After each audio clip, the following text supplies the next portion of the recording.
मुझ पर किसी कर्म का प्रभाव नहीं पड़ता, ना ही मैं कर्म फल की कामना करता हूँ। जो मेरे संबंध में सत्य को जानता है, वह भी कर्मों के फलों के पाश में नहीं बंधता। ठीक है। तो पिछले श्लोक में भगवान ने क्या बोला था? चातुर्वर्ण्यम मया सृष्टम गुण कर्म विभागशः। भगवान ने बोला था कि मैं इन वर्णों की रचना करने के बाद भी मुझे क्या समझो? अकर्ता समझो। आया था ना अकर्ता? कल मैंने बताया था, अकर्ता समझो। ठीक है ना? तो अर्जुन के मन में विचार उठा कि भगवान, अकर्ता का अर्थ क्या है? भगवान ने बताया था कि जो वर्णाश्रम सिस्टम मैंने बनाया है, मैं इसके अंडर में नहीं आता हूं। और भगवान ने अव्यय भी बोला था, अकर्ता अव्ययम। मतलब मेरा कुछ व्यय नहीं होता, मतलब मेरे शक्ति में कोई कमी नहीं आती ये सिस्टम बनाने के बाद। मैं यथा वैसा ही रहता हूँ जैसा हूँ। ये मैंने अर्थ बताया था। जब अर्जुन ने सुना तो अर्जुन के मन में एक संशय आया। संशय क्या था? अर्जुन ने सोचा कि भगवान, ठीक है, श्री कृष्ण बोल रहे हैं कि मुझे अकर्ता समझा जाए, लेकिन मैं देख रहा हूं कि श्री कृष्ण तो क्षत्रिय कुल में उत्पन्न हुए, वसुदेव देवकी के पुत्र। ठीक है ना? और मैं देख भी रहा हूं कि वो जो है क्षत्रियो, जो क्षत्रियो के लिए जो कर्म निर्धारित है वो करते भी हैं। ऐसी स्थिति में मैं देख रहा हूं कि वो कुछ कर्म कर रहे हैं, कुछ एक्टिविटी कर रहे हैं, लेकिन फिर भी मैं उनको अकर्ता कैसे समझ लूं? अकर्ता तो जब समझा जाए जब कोई कार्य ना करे, अकर्ता। लेकिन ये तो कार्य कर रहे हैं, फिर भी अकर्ता कैसे समझ लूं? तो ये थोड़ा कंफ्यूजन है। इसको थोड़ा मुझे समझ में नहीं आ रहा। अर्जुन के मन में संशय उठ रहा था, तो भगवान इस श्लोक में अर्जुन के उस संशय को दूर कर रहे हैं। भगवान बता रहे हैं कि मैं कर्म करता हुआ भी कर्म से नहीं बंधता।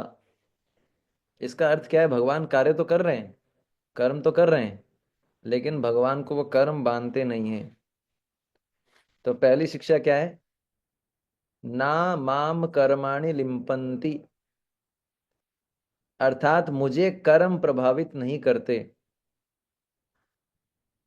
तो पहले तो हमको ये समझना चाहिए कि 9वें नंबर श्लोक में हमने क्या पढ़ा था?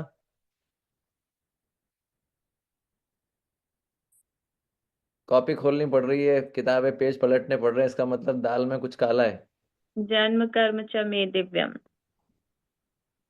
तो इसका अर्थ क्या है? कि भगवान के कर्म ऑलरेडी भगवान बता चुके हैं, दिव्य हैं।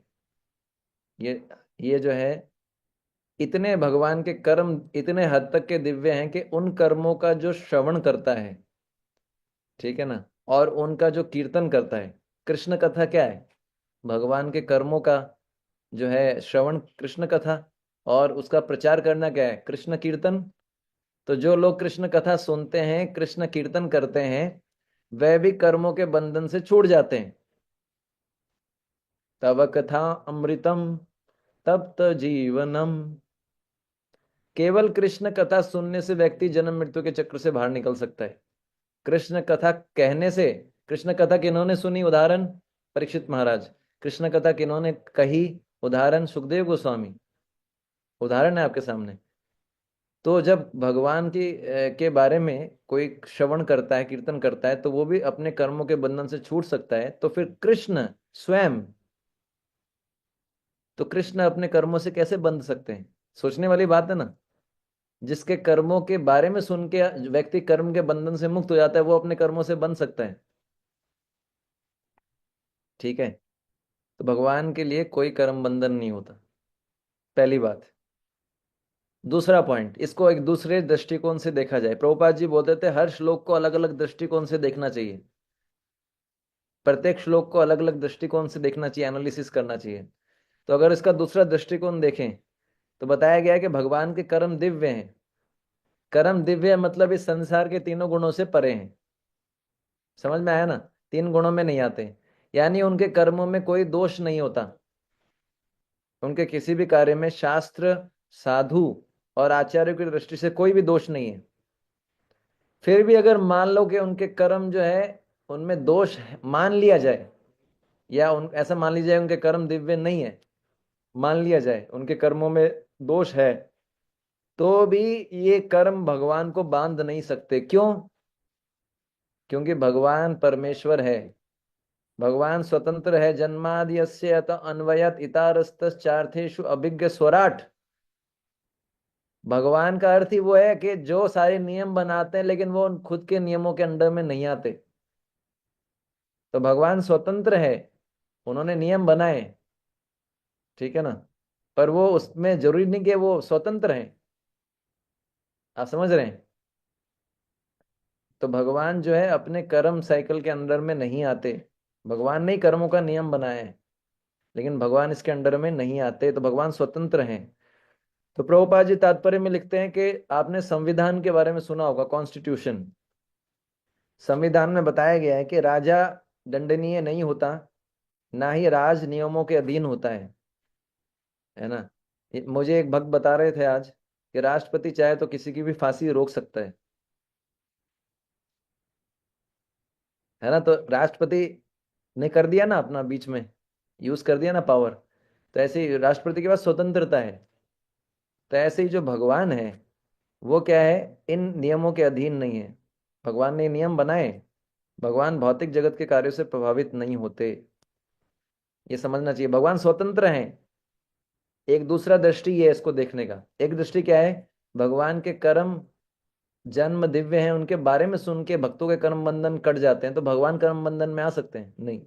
दूसरा दृष्टि क्या है, दूसरा दृष्टि ये है कि भगवान परम स्वतंत्र हैं, स्वराट। उन्होंने नियम बनाए, जो नियम बनाता है वो उसमें, वो उसके अंडर में नहीं आता। जैसे संविधान का उदाहरण दे रहे हैं प्रभुपाद जी। संविधान के अनुसार राजा ना तो दंडनीय है और ना नियमों के अधीन रहता है, ठीक है। अगर हम कोई भी कार्य करेंगे तो उसका, हर कार्य का क्या होगा, एक प्रतिक्रिया होगी। समझ गए, एक्शन वर्सेस रिएक्शन। तो हमारे हर कार्य को नोट किया जाता है, हर कार्य नोट हो रहा है। बताया गया ना भागवतम में कि अनेक साक्षी हैं हमारे कार्यों के।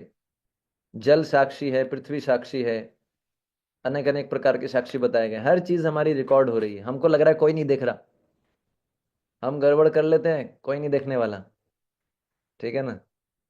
तो भगवान तो देखते हैं, यमराज जी देखते हैं, जल पृथ्वी कई दिशाएं, इस प्रकार से बताए गए।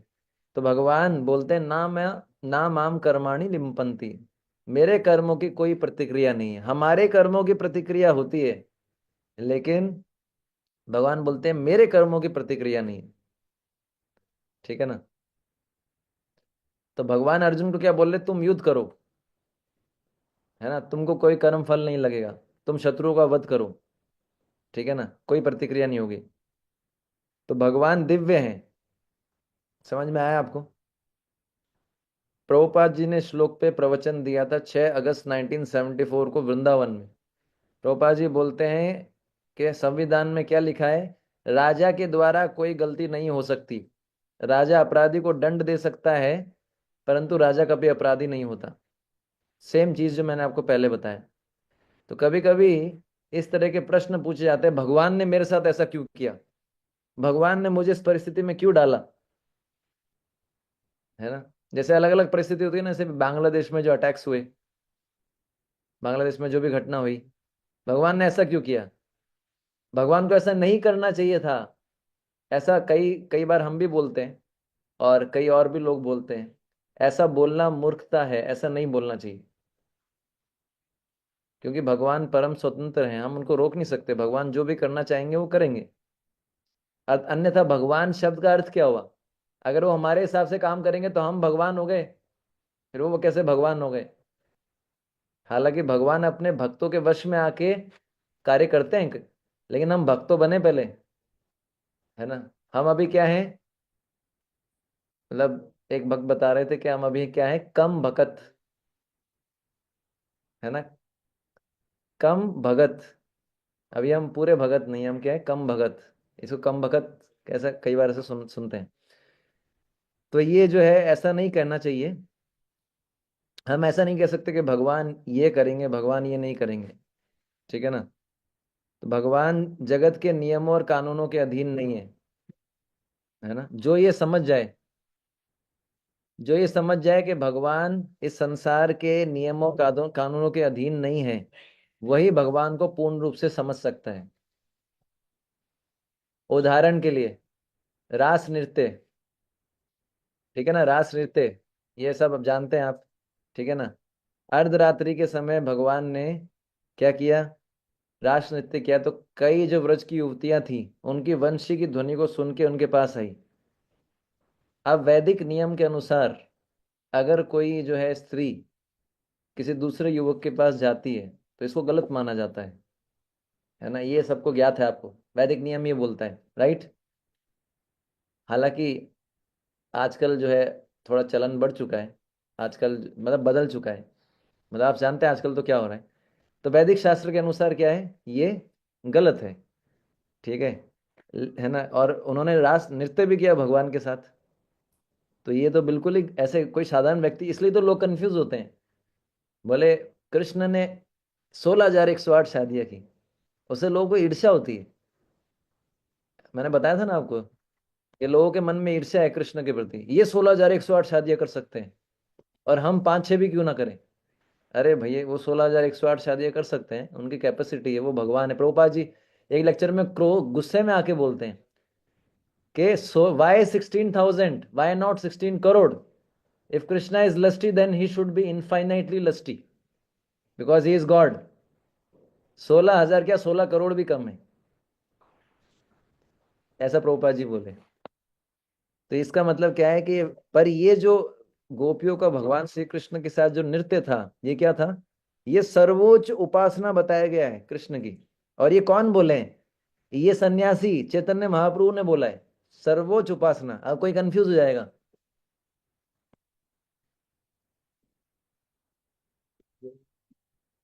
प्रोपद प्रोपद प्रोपद प्रोपद क्यों, आप समझ गए। एक सन्यासी बोल रहे हैं, बताइए, एक सन्यासी ऐसा बोल रहे हैं कृष्ण ने युवतियों के साथ नृत्य किया। एक सन्यासी ऐसा बोलेगा, आपको कैसा लगे नॉर्मली। एक वैरागी व्यक्ति बोल रहा है इस तरह की चीज, लेकिन वो चैतन्य महाप्रभु खुद बोल रहे हैं कि बोले टॉप मोस्ट उपासना है जो गोपियों ने की भगवान की। समझ गए आप। क्यों, क्योंकि भगवान दिव्य हैं, और भगवान और गोपियों में जो आदान प्रदान होता है वो भी दिव्य है, वो भौतिक स्तर का नहीं है, जैसा कि साधारण युवक युवती में होता है। इसलिए इसको लोग कंफ्यूज करते हैं। और मैंने आपको कल भी बताया था कि जो गोपियां हैं कोई साधारण स्त्रियां नहीं है, ये अलग अलग जो है, आपको जैसे कल बताया गया था क्लास के अंदर कि ये जो है कई ऋषि मुनि थे, वेदों की ऋचाएं, औषधियां, औषधियां वगैरह सब हैं। इन्होंने भगवान से प्रार्थना किया कि हमको पति के रूप में प्राप्त करना चाहते हैं। तो ये साधारण नहीं है, ये सब बड़े बड़े भगवान के भक्त हैं जो भगवान को पति के रूप में चाहते थे। तो ये बैकग्राउंड किसी को क्लियर होगा तो कंफ्यूज नहीं होगा। वरना सोचेंगे देखो कृष्ण कैसे हैं, दूसरों की स्त्रियों के साथ नृत्य करते हैं। अरे भैया वो कृष्ण की स्त्रियां हैं, तुम उनकी स्त्रियों के साथ शादी करके बैठे हो, प्रॉब्लम तुम्हारा है। सब तो कृष्ण का है, वो कृष्ण की पत्नियां हैं सब। संसार में जितनी भी स्त्रियां हैं कृष्ण की पत्नियां हैं, हम उनसे शादी करते हैं। मतलब हम मतलब मैं नहीं, मतलब समझ गए आप। और हम बोलते हैं ये मेरी पत्नी है। मतलब हम एक्चुअली, हम बोलने का आदत हो गया ना, हमको सिखाया गया था टीटीसी में। जब बोलता है कि आप तो इसको आपको भी इंक्लूड करना है अपने आप। समझ पाए आप। तो वास्तव में देखा जाए तो सब किसके अंश है, सब किसके सेवक है, भगवान के। सब भगवान की पत्नी है। शादी कोई व्यक्ति करता है फिर बोलता है अरे उसको कृष्ण से ईर्ष्या होती है। बताइए कितना अजीब सा चीज है ना, कितना बिविल्डर करने वाली चीज है। तो ये समझ में आए, तो ये जो है ऐसा बताया गया है, आप समझ गए। तो यहाँ पर लिम्पंती शब्द बताया गया, लिम्पंती। लिम्पंती के दो अर्थ होते हैं, एक होता है प्रभावित करना, प्रभावित करना। एक दूसरा अर्थ होता है कलंकित करना।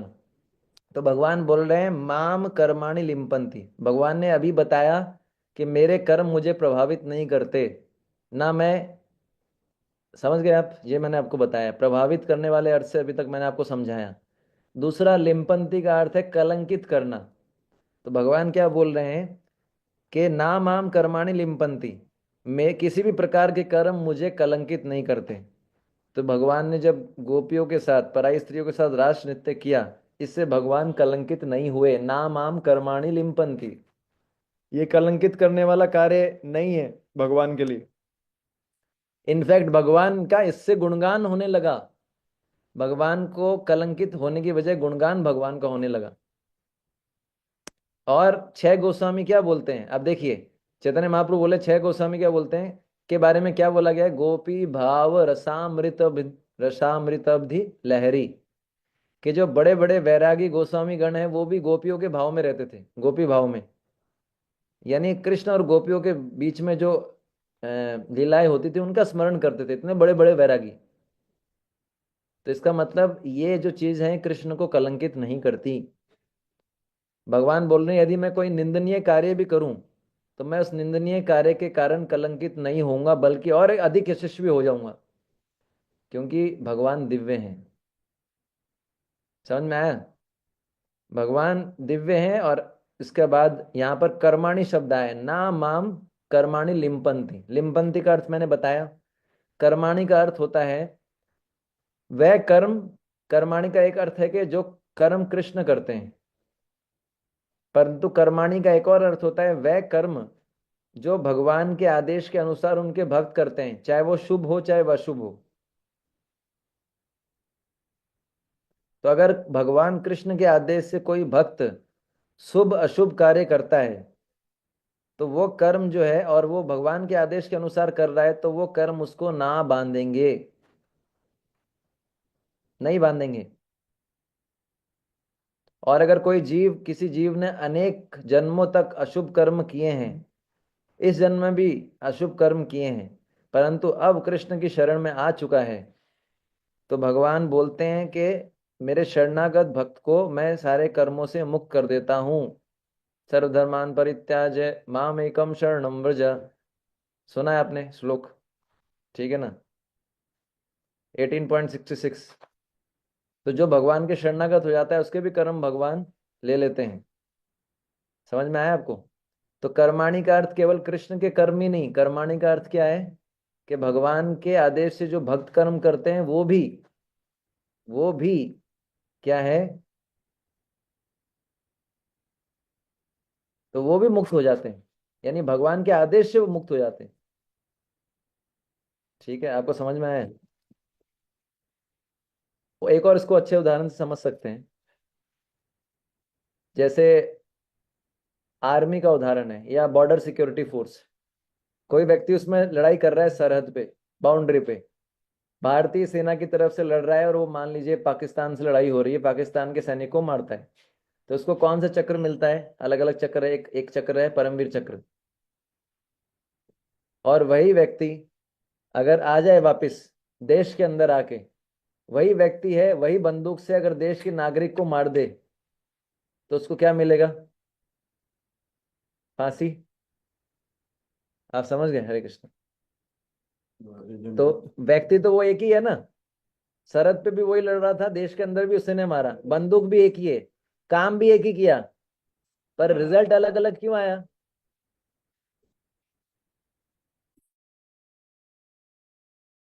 पर रिजल्ट अलग अलग क्यों आया? एक कर्म किया भारतीय सरकार के अनुसार, उसने परमवीर चक्र मिला। और एक कर्म किया अपनी इच्छा अनुसार, क्या मिला? फांसी, या जो भी। समझ में आ रहा है? कर्म वही है, लेकिन आदेश के अनुसार। तो ऐसे ही जब भगवान के आदेश के अनुसार कार्य किए जाते हैं, गुरु के आदेश के अनुसार कार्य किए जाते हैं, तो हमको उसका कर्म फल नहीं लेना पड़ता। इसलिए बोला जाता है फ्रीडम बाय सरेंडर। जैसा गुरु कृष्ण बोल दे वैसा करने में भलाई है, क्योंकि वो रिएक्शन लेते हैं।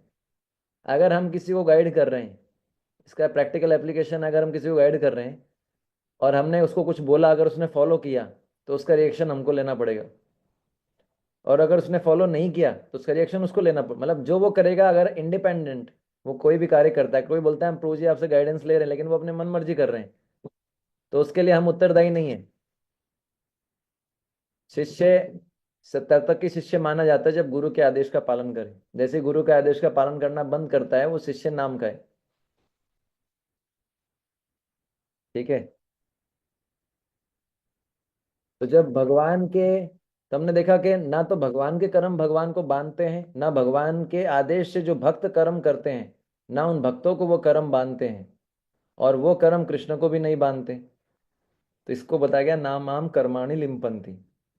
फिर आगे बताया गया है ना में कर्म फले स्पृहा। ना ही मेरे कर्मों के फलों में कोई आसक्ति है। भगवान क्या बोल रहे हैं, स्प्रिया का अर्थ क्या है, आसक्ति, मेरी इच्छा, ना मैं कर्म फलों के लिए इच्छा करता हूं, है ना। तो वैसे तो फल बहुत महंगे आते हैं, 150 रुपए किलो, 200 रुपए किलो, तो वैसे ही इच्छा नहीं करेगा सामान्य व्यक्ति। फल इतने महंगे आते हैं, इच्छा खत्म हो जाएगी उसकी। इतने महंगे महंगे फल कोई खाएगा? 150 रुपए किलो, 200 रुपए किलो, 300 रुपए किलो, इतने महंगे महंगे फल मिल रहे हैं मार्केट में। इसलिए कृष्ण की बात मानने में भलाई है ना। नाम है कर्म फला स्प्रिया। भगवान बोलते हैं मुझे कर्मों के फल से कोई आसक्ति नहीं है। कर्म फल का अर्थ क्या है, कर्म और फल। कर्म का अर्थ है वह कर्म जो शास्त्रों में बतलाया गया है, यानी शास्त्रों के अनुसार जो कार्य बतलाए गए हैं, जो हर व्यक्ति अलग अलग वर्ण में है। ब्राह्मणों के लिए अलग कर्म है, ठीक है। क्षत्रियों के लिए अलग कर्म है, वैश्यों के लिए अलग कर्म है, शूद्रों के लिए अलग कर्म है। तो जो जिस वर्ण में है उसके अनुसार अगर वो कार्य करता है, ठीक है ना, शास्त्रों के अनुसार। जैसे जो है ब्राह्मण का कर्म क्या है, तपस्या करना, शास्त्र अध्ययन करना। क्षत्रिय का कर्म है कि शत्रुओं से युद्ध करना। ब्राह्मणों गायों को, बूढ़े बूढ़े लोगों को, बालकों को, स्त्री की रक्षा करने के लिए युद्ध करना। वैश्य का कर्म है खेती करना, व्यापार करना, गो पालन करना। शूद्र है अन्य 3 वर्णों की सेवा करना। तो कोई अगर ऐसे ही जो है यज्ञ भी है, दान भी है, तप भी है। तो जितने भी कर्म है शास्त्रों के अनुसार किए जाते हैं, ठीक है ना। इसको बोलते हैं कर्म, शास्त्रों के अनुसार कर्म करना, अपने वर्ण, जिस जिस वर्ण में आप हैं। और फिर है फल। फल मतलब जो लाभ हमको प्राप्त होता है कर्म करने से, उसको बोला जाता है फल, ठीक है ना। जो लाभ हमको कर्म करने से प्राप्त होता है उसको बोलते हैं फल।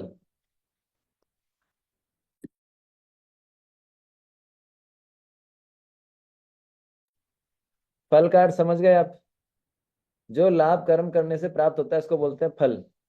संसार में देखते हैं एक बीज बोएंगे, जैसे आपने आम का एक बीज बोया, जो भी किसी भी फल, तो उससे एक बड़ा पेड़ लगता है, उसके बहुत सारे फल लगते हैं, यानी एक बीज से कितने फल निकलते हैं। उसी प्रकार से संसार में जब हम कोई कार्य करते हैं, क्या, एक भी कार्य करेंगे, तो उस एक एक कार्य के परिणाम स्वरूप हमको अनेक प्रकार के लाभ, या बोल सकते हैं अगर अच्छे कर्म करेंगे जैसे, तो स्वर्ग में भोग और ऐश्वर्यों की प्राप्ति होगी। अनेक, एक कर्म से अनेक फल मिलते हैं। इसलिए हम इतनी कर्मों की साइकिल में फंसे हुए। इतने कर्म हमने किए, हर कर्म के इतने फल हैं, आप सोचिए कितने कर्म किए होंगे हमने। तो इसलिए जो है ये बताया गया है।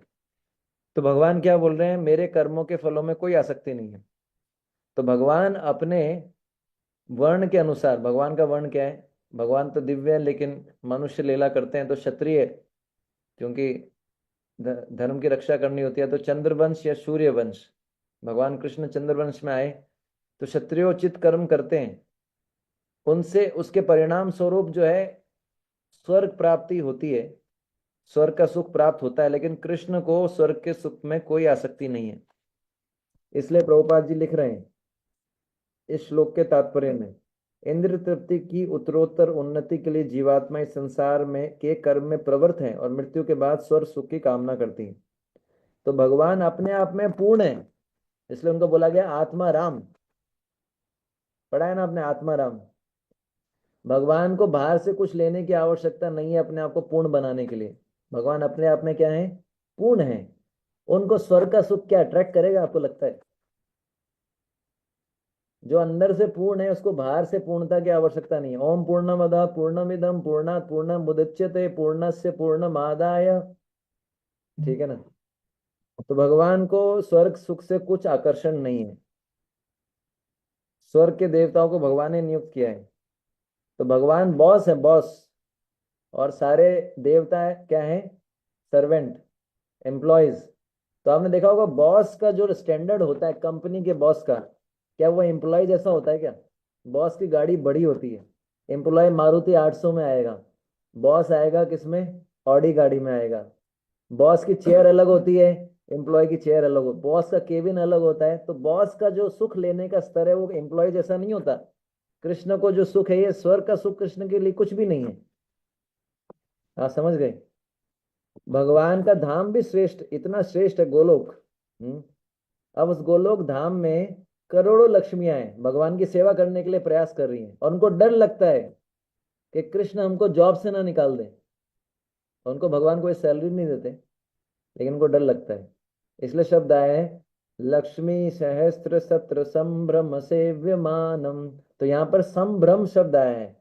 संभ्रम शब्द का अर्थ होता है भयभीत रहती हैं लक्ष्मियां, कि कृष्ण हमको निकाल ना दे। डर के मारे, डर लगता है कृष्ण कहीं हमको सेवा से ना निकाल दे। जैसे कोई अमीर व्यक्ति है, उसके घर में बहुत सारे नौकर नौकरानियां काम करती हैं, तो अमीर व्यक्ति को किसी नौकरानी के निकलने से डर लगे, कोई टेंशन होगी क्या? टेंशन किसको होगी? नौकरानी को। तो लक्ष्मियों को डर लगता है कृष्ण हमको अपनी सेवा से ना निकाल दे, क्योंकि कृष्ण को लक्ष्मियों की आवश्यकता नहीं है। धनी व्यक्ति को नौकरानियों की आवश्यकता नहीं है, नौकरानियों को धनी व्यक्ति की आवश्यकता है। क्योंकि धनी व्यक्ति के पास बहुत सारी नौकरानियां हैं, एक दो चली जाएंगी उससे क्या फर्क पड़ेगा। समझ गए आप? और ऐसा भी बताया गया है कि जो बड़ी कंपनी, कोई बहुत बड़ी कंपनी है, उसका जो छोटे से छोटा एम्प्लॉय होगा, उसको जो छोटी कंपनी के बड़े से बड़े व्यक्ति को जो सुख मिलता है, उस बड़ी से बड़ी कंपनी के छोटे से छोटे एम्प्लॉय को मिलेगा कि नहीं मिलेगा? समझ में आया आपको? बहुत बड़ी कंपनी है, उसमें कोई छोटे से छोटा एम्प्लॉय है, उसका स्टैंडर्ड, उसका इनकम किसी छोटी कंपनी के बड़े से बड़े एम्प्लॉय से ज्यादा होगा कि नहीं होगा? समझ पा रहे हैं आप? तो भगवान के धाम में एक जो है, एक कुत्ते को भी जितनी सुख सुविधाएं मिलती हैं, वह सुख सुविधाएं ना तो स्वर्ग के राजा को प्राप्त है, ना शिव जी ब्रह्मा जी को प्राप्त है। तो भगवान को कितना सुख का अनुभव, भगवान का जो है ये स्वर्ग का सुख भगवान को आकर्षित नहीं करता।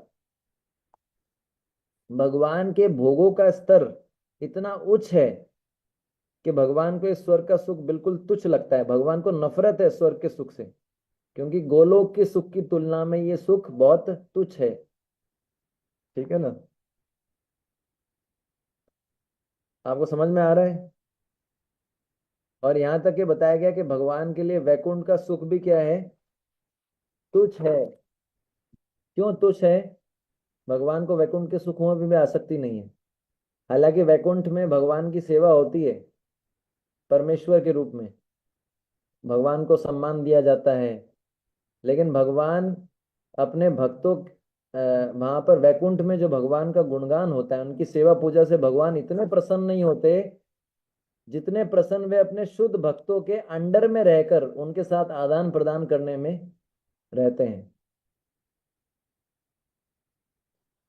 जब भगवान के जो ग्वाल मित्र थे, और गोपियां जब भगवान को टॉन्ट कसती थी, गालियां देती थी, मतलब उनकी लैंग्वेज में, तो भगवान को वो ज्यादा अधिक प्रिय लगता था। किन से किससे अधिक प्रिय लगता था कि कोई उनका गुणगान करे अच्छे अच्छे शब्दों में। भगवान को ब्रजवासियों की गाली, ब्रजवासियों का जो है टॉन्ट, उनके गुणगान, सामान्य वक्त जो उनका गुणगान करते हैं सामान्य भक्त, उससे ज्यादा अधिक प्रिय है। आप समझ गए? क्योंकि वो सब ब्रजवासी हाई लेवल, ब्रजवासी जो है भगवान के अंतरंग पार्षद है, भगवान के प्रिय भक्त हैं। तो भगवान अपने भक्तों के अधीन रहकर क्रीड़ा करते हैं, उसमें उनको आनंद मिलता है। भगवान अपने भक्तों के सेवा को चाव से स्वीकार करते हैं, जब वो भक्त शुद्ध स्नेह से भगवान की सेवा करता है। आपने देखा होगा कोल बेचा श्रीधर, कोल बेचा श्रीधर का लोटा लेके चैतन्य महाप्रभु उसी में पानी पी गए। कोल बेचा श्रीधर के पास एक ही लोटा था, उसी से वो सारे कार्य करते थे, नित्य कर्म। तो जब वो पानी पी लेने के, श्रीधर ने बोला, ये आप क्या कर रहे हैं? इस लोटे में पानी नहीं पीना आपको। चैतन्य महाप्रभु ने कुछ नहीं सुना, पी गए। अब सोचिए, भगवान कितने, विदुर की पत्नी ने भगवान को केले का छिलका खिलाया, केला फेंक दिया। कई ऐसे उदाहरण है। तो भगवान के भक्त जब बड़े प्रेम से स्नेह के साथ उनकी सेवा करते हैं, तो भगवान उनके कंट्रोल में आ जाते हैं। ठीक है ना?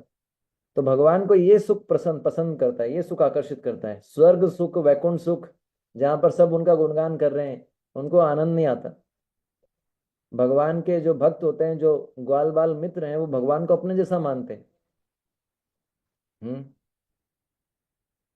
एक भक्त मुझे बता रहे थे कि जब भगवान कृष्ण कंस को मार दिए, तो ग्वाल बाल जो मित्र थे उन्होंने बोला, देखो ये तो हमारा मित्र है, इतना कम इतना हमसे कमजोर है कृष्ण, इसने कंस को मार दिया, और हम कृष्ण को डिफीट कर सकते हैं तो हम तो आए नहीं मैदान में। कृष्ण ने कंस को मार दिया तो हमारी तो बात ही क्या, है ना। क्योंकि वो कृष्ण को हरा देते थे फाइटिंग में। तो बोले हमने कृष्ण को हरा दिया, कृष्ण ने कंस को हरा दिया, तो हमने तो कंस को वैसे ही हरा दिया। तो इस तरह का उनका भाव होता था। एनीवे, तो हम आगे चलते हैं। इति माम यो अभिजानाति कर्म भी न सबध्यते।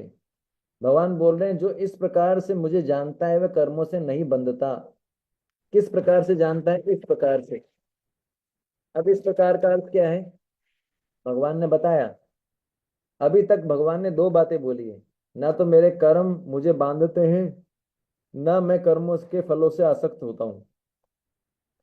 तो भगवान बोल रहे हैं जो इस इन दोनों चीजों को जानता है, ठीक है ना, कि ना तो कृष्ण के कर्म कृष्ण को बांधते हैं, ना कृष्ण के आदेश के अनुसार जब भक्त कर्म करते हैं वो उन भक्तों को और इवन भगवान को बांधते हैं, ठीक है ना। तो जो ये बात समझ जाता है, ठीक है ना, पहली बात तो क्या कि कृष्ण के कर्म कृष्ण को नहीं बांधते हैं। यानी अगर हम कृष्ण के भक्त बन जाएं, हमारे लिए प्रैक्टिकल एप्लीकेशन ये है, अगर हम कृष्ण के भक्त बन जाएं और कृष्ण के आदेशों का पालन करें तो हम भी कर्म बंधन में नहीं बंधेंगे, ठीक है ना। कर्माणि निर्दहति किंतु च भक्ति भाजम। इंद्र से लेकर छोटे कीड़े तक जितने भी जीव है सब कर्म बंधन में बंधे हुए हैं। पुनरअपि जननम पुनरअपि मरणम, बार बार जन्म लेना मरण लेना। तो अगर हम कृष्ण के भक्त बन जाएं तो क्या होगा, कर्मों में नहीं बंधेंगे, इसलिए भक्त बनना चाहिए। फिर भगवान बोलते हैं कि मेरे कर्मों का फलों का मैं कर्मों के फलों से आसक्त नहीं हूं। तो भगवान की संसार के भोगों से कोई आसक्ति नहीं है। तो इससे हमको ये सीखने को मिलता है कि हम कृष्ण का भक्त बनने का प्रयास करें तो हमको भी संसार की चीजों से आसक्ति नहीं रखनी चाहिए, क्योंकि संसार की सारी चीजें अनित्य हैं, ठीक है ना। फिर यहाँ पर भगवान शब्द यूज कर रहे हैं अभिजानाति। अभिजानाति का अर्थ क्या है? अभी का अर्थ होता है पुनः, जानाति का अर्थ होता है जानना। अभिजानाति का अर्थ होता है पुनः जानना, ठीक है, पुनः जानना।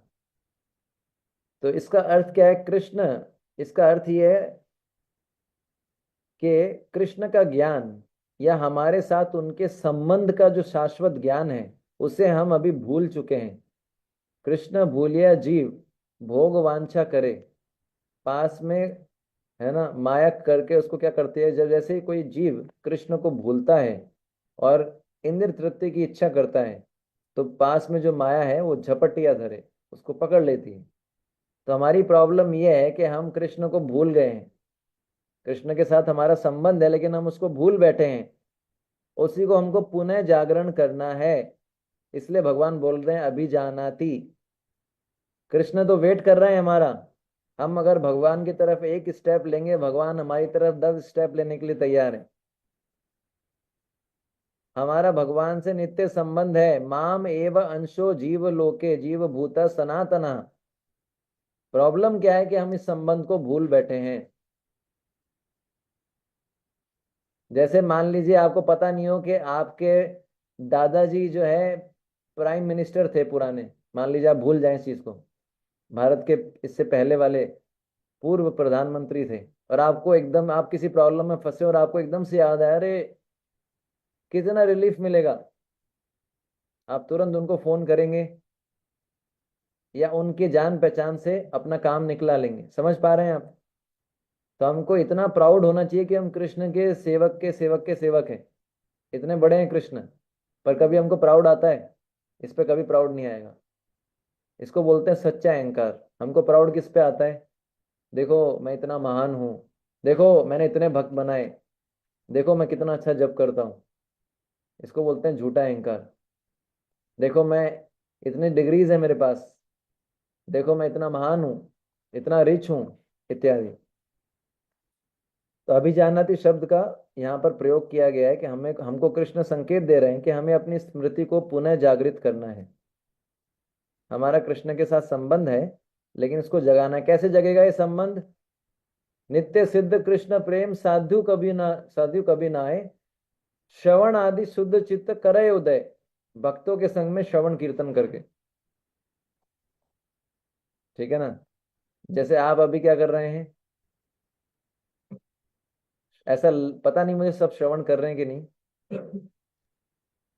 क्योंकि बहुत सारे यहाँ पर जो है, अगर शान नरसिंह प्रभु होते तो शायद फिर माहौल कुछ और होता, है ना।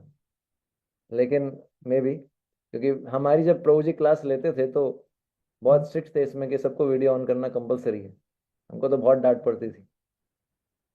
अब एनीवे, तो तो ये भक्ति योग के द्वारा ये संबंध को पुनः जागृत किया जा सकता है। ठीक है ना? तो भगवान क्या बोल रहे हैं, ना इति माम यो अभिजानाति कर्म भी न सबध्यते। इसका मतलब क्या है? वह कर्मों से नहीं बंधता। जो व्यक्ति भगवान को इस प्रकार जानता है, किस प्रकार जानता है? कि ना तो भगवान के कर्म भगवान को बांधते हैं, ना भगवान को कर्म के फलों से आसक्ति है। तो क्या होगा? जो इस प्रकार से जानता है वह कृष्ण, और जो ये भी जानता है कि कृष्ण का धाम सर्वोपरि है, और कृष्ण नहीं चाहते कि हम छोटे मोटे सुख के पीछे भागे, कृष्ण चाहते हैं कि हम उनके धाम में आके शाश्वत सुख को प्राप्त करें, तो वो जो है कर्मों के बंधन से नहीं बंधता। हम्म। और यहाँ पर कर्म, कर्म का अर्थ एक और है, जैसे मैंने बताया। कर्म का अर्थ क्या है? माया की सेवा। तो जो भगवान के बारे में जान लेता है कि के कर्म भगवान के कर्म उनको नहीं बांधते, भगवान के को कर्म फलों में कोई आसक्ति नहीं है, वो माया की सेवा में नहीं बंधेगा। वो कृष्ण की सेवा से ऑलरेडी बंधा हुआ होता है। अगर वो माया की सेवा में बंधा है और किसी कृष्ण की कृपा से अगर वो कृष्ण की सेवा में लग जाए, तो माया का संबंध टूट जाता है। ठीक है? तो ये समझ में आया, नामाम कर्माणि लिम्पन्ति नामे कर्म फले स्पृहा इति माम यो भी जाननाति। ये मैंने पूरा बताया। अब अगले श्लोक पे चलते हैं, 4.15।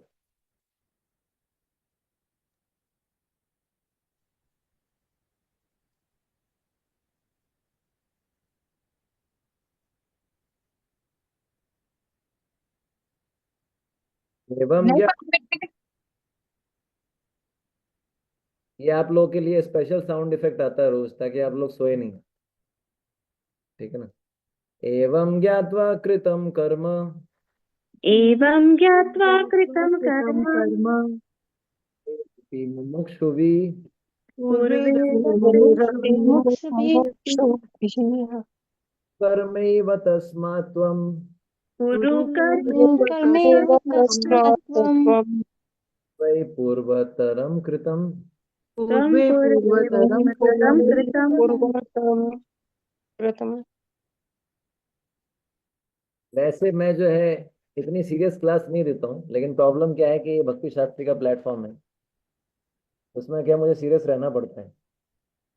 वरना जो है नॉर्मली मेरी जो क्लासेस होती हैं बहुत अलग तरह की होती हैं, लेकिन क्योंकि ये क्लासेस जो है बहुत सीरियस, आगे भी सुनेंगे भक्त लोग, और इसमें थोड़ा सा अपने आप को कंट्रोल रखना पड़ता है। इसलिए जो है आपको जो है वो थोड़ा सा एक मोनोटोनस हो जाता है। अदरवाइज, और टाइम का भी रेस्ट्रिक्शन है। अदरवाइज जो है मैं प्रयास करता हूँ कि जो श्रोतागण है वो श्रोतागण ना बने। ठीक है ना? प्राचीन काल में समस्त मुक्तात्माओं ने मेरी दिव्य प्रकृति को जान करके ही कर्म किया, अतः तुम्हें चाहिए कि उनके पद चिन्हों का अनुसरण करते हुए अपने कर्तव्य का पालन करो। हम्म। तो भगवान 4.15 में अर्जुन को वही कर्म करने की आज्ञा दे रहे हैं जो कर्म उनके पूर्व काल के राज ऋषियों ने किया था। है ना? मुमुक्षु भी शब्द आए, मुमुक्षु भी, और कर्म बंधन से छुटकारा प्राप्त किया था। हम्म। अब अर्जुन भी बहुत चालाक है, मतलब चालाक क्या बोलेंगे, बहुत मतलब, देखिए कैसे मिसअंडरस्टैंडिंग होता है। भगवान ने बोला मेरे कर्म ना तो मुझे बांधते हैं, ना मुझे कर्म के फलों से आसक्ति है। जो मेरे बारे में जान लेता है क्या होता है, वो भी कर्म के बंधन से नहीं बनता। ठीक है? तो अर्जुन ने सोचा कि अगर मैं केवल इतना सा जान लूं तो मुझे कर्म करना ही नहीं पड़ेगा। जानने से ही कर्म के बंधन में नहीं बनता। भगवान बोल रहे हैं केवल इसको जानने से ही कर्म के बंधन में नहीं बंधेगा।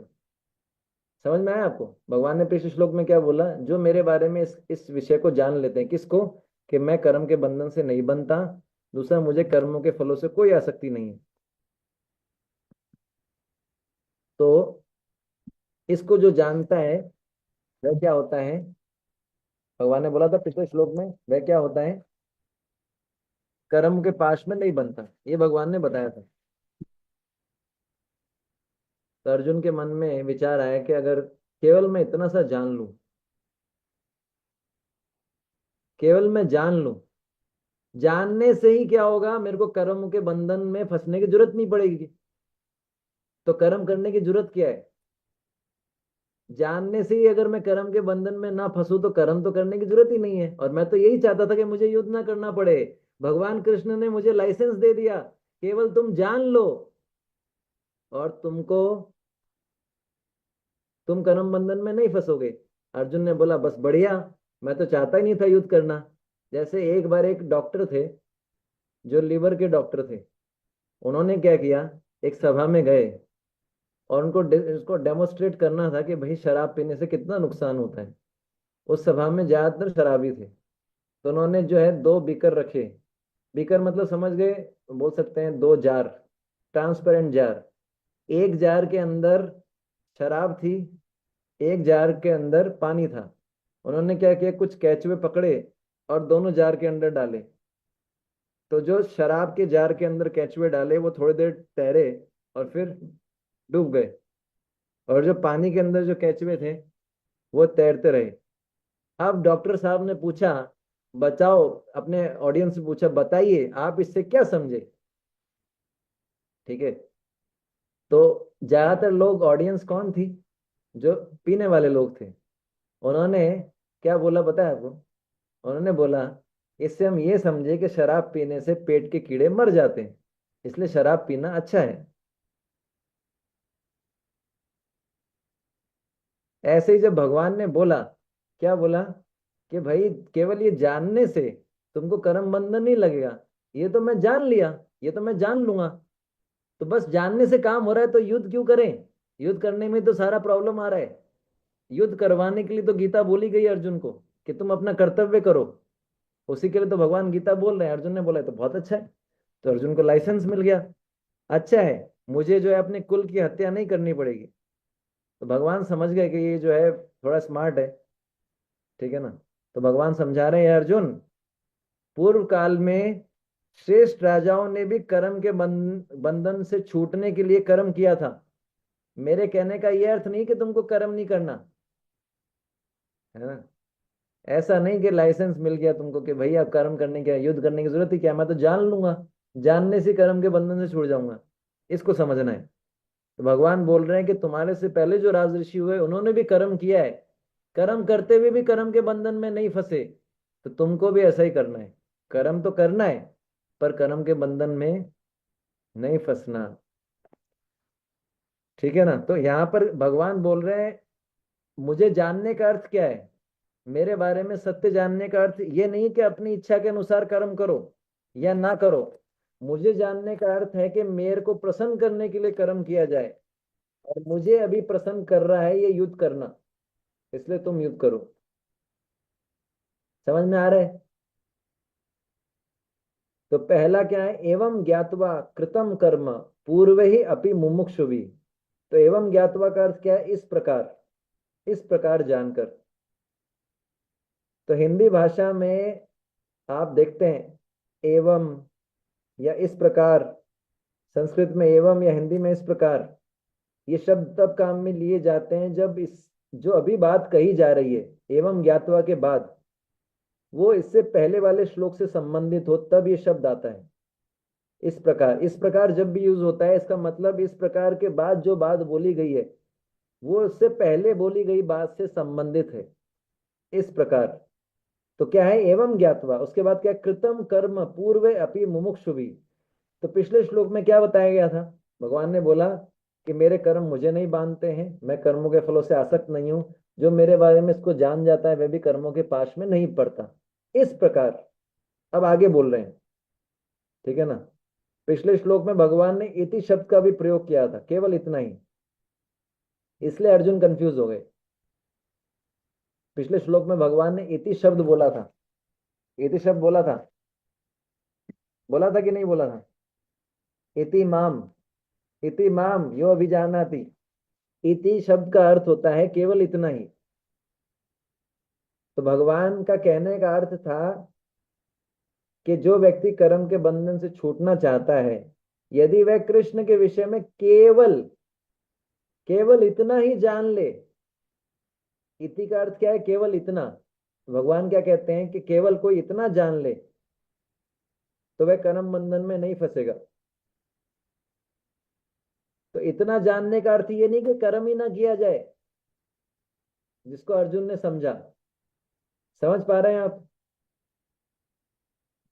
तो भगवान की इस बात से अर्जुन ने सोचा कि मुझे युद्ध न करने का अच्छा कारण मिल गया है, मैं केवल इतना समझ लूं कि भगवान के कृष्ण को ना तो कर्म बांधते हैं ना उन्हें कर्म फल को भोगने की कामना है, तो मुझे युद्ध नहीं करना पड़ेगा, केवल इतना समझ लूं। तो भगवान क्या बोल रहे हैं? भैया ऐसा नहीं है। भगवान बोल रहे हैं केवल इतना जानना पर्याप्त नहीं है। भगवान कह रहे हैं, भगवान के कहने का अर्थ ये था पिछले श्लोक में कि यदि कोई व्यक्ति कृष्ण के विषय में केवल इतना जान ले, ज्यादा ना जान पाए, केवल इतना जान ले, ज्यादा जानने की बात छोड़िए, केवल इतना जान ले कि कृष्ण को कर्म बंधन नहीं बांधते और कृष्ण को कर्म के फलों से कोई आसक्ति नहीं है, तो वह कर्म के बंधन में नहीं बंधेगा। इसका अर्थ ये नहीं कि उसको कर्म नहीं करना है, उसको कर्म तो करना होगा, पर इसको जानते हुए कर्म करना है, ना कि कर्म ना करना है। समझ में आया? तो ये लाइसेंस नहीं है। फिर आगे बोलते हैं कृतम कर्म, है ना, अर्थात कर्म किया। तो भगवान बोलते हैं जो इस प्रकार से जानता है वह कर्म से नहीं बनता। तो इसका अर्थ क्या है कि कर्म तो करना पड़ेगा। अर्जुन का प्रॉब्लम क्या था? अर्जुन को लग रहा था कि मुझे अपने परिवार को मारना पड़ेगा, तो ये युद्ध उनके लिए घोर कर्म था, घोर कर्म। और उनको लग रहा था अगर मैं युद्ध करूंगा, अपने परिवार वालों का वध करूंगा, तो मुझे क्या लगेगा? पाप लगेगा। पहले अध्याय में आप पढ़ चुके हैं, ठीक है ना। तो भगवान कह रहे हैं यदि तुम मुझे इस प्रकार समझ लोगे तो तुम कर्म से नहीं बंधोगे। इसका अर्थ भगवान ही बोल रहे हैं कि ऐसा नहीं कि तुमको युद्ध नहीं करना पड़ेगा, युद्ध तो तुमको करना पड़ेगा, लेकिन ये जानते हुए युद्ध करो कि मेरे आदेश से तुम कार्य कर रहे हो। अगर भारतीय सरकार के आदेश से अगर कोई सैनिक पाकिस्तानी सेना को मार रहा है, उसको क्या वो बंधेगा? मतलब उसको परमवीर चक्र मिलेगा ना? बस वही इसको याद रखिए। भगवान बोल रहे हैं मेरी आज्ञा से तुम युद्ध करो, ठीक है ना। तो यहाँ पर भगवान ये बता रहे हैं, और यहाँ पर भगवान ने कर्म शब्द का एक वचन में प्रयोग किया है, क्योंकि भगवान युद्ध की तरफ इंगित कर रहे हैं, युद्ध करो। और फिर यहाँ पर शब्द आए मुमुक्षु भी, पूर्व काल, पूर्वे अपीर मुमुक्षु भी, मतलब पूर्व काल के मुमुक्षुओं ने, कि अर्जुन पूर्व काल में ऐसे अनेक लोग हो चुके हैं जो तुम्हारी तरह मुमुक्षु। मुमुक्षु का अर्थ क्या होता है? जो कर्म से नहीं बंधना चाहता, जो मुक्ति प्राप्त करना चाहता है। मुमुक्षु का अर्थ है जो मुक्ति प्रदान करना, मुक्ति प्राप्त करना चाहता है, उसको बोलते हैं मुमुक्षु, जो मुक्ति प्राप्त करना चाहता है। अगर आप प्रश्न पूछा जाए कि मुक्ति क्या होती है, मुक्ति प्राप्त करने का अर्थ क्या है? मुमुक्षु का अर्थ है जो मुक्ति प्राप्त करना चाहता है। और मुक्ति का अर्थ क्या है? प्रभु जी, मुक्ति का अर्थ है कि भक्ति शास्त्री क्लास से मुक्ति मिल जाए। ये भी एक प्रकार की मुक्ति है जो कि भक्तों को प्रिय है। भक्त जो है सायुज्य मुक्ति नहीं चाहते, लेकिन भक्ति शास्त्री क्लास से मुक्ति चाहते हैं, है ना। तो इस प्रकार से मुक्ति का अर्थ क्या है? कर्म बंधन से मुक्ति। अब वही पूछे कर्म बंधन क्या है? कर्म बंधन ऐसा बंधन है जिसमें बंध के व्यक्ति इस संसार में अनेक योनियों में भटकता है। अनादि कर्म फले पड़ी भवार्णव जले। इत कर्म बंधन ऐसा बंधन है जिसमें फंसकर व्यक्ति संसार में अनेक योनियों में भटकता रहता है। कभी बनता है मनुष्य, कभी बनता है जानवर, कभी कुछ इस प्रकार से। क्यों? क्योंकि कर्म चक्र में फंसा हुआ है। तो कर्म बंधन में बंधना मतलब, कर्म बंधन में बंधने का अर्थ क्या है? अनेक अनेक योनियों में जन्म लेना मरना, जन्म लेना मरना। और जीव जिस शरीर में जन्म लेता है उसी से अपनी पहचान बना लेता है। उसको भले ही बहुत दुख हो उस शरीर में, उसको बहुत समस्या भी आए, लेकिन फिर भी उस शरीर को छोड़ना नहीं चाहता। लेकिन अंत में जब शरीर जो है रहने योग्य नहीं रहता, तो आत्मा को वासांसि जीर्णानि यथा विहाय नवानि गृह्णाति नरोपराणि। सुना है ना?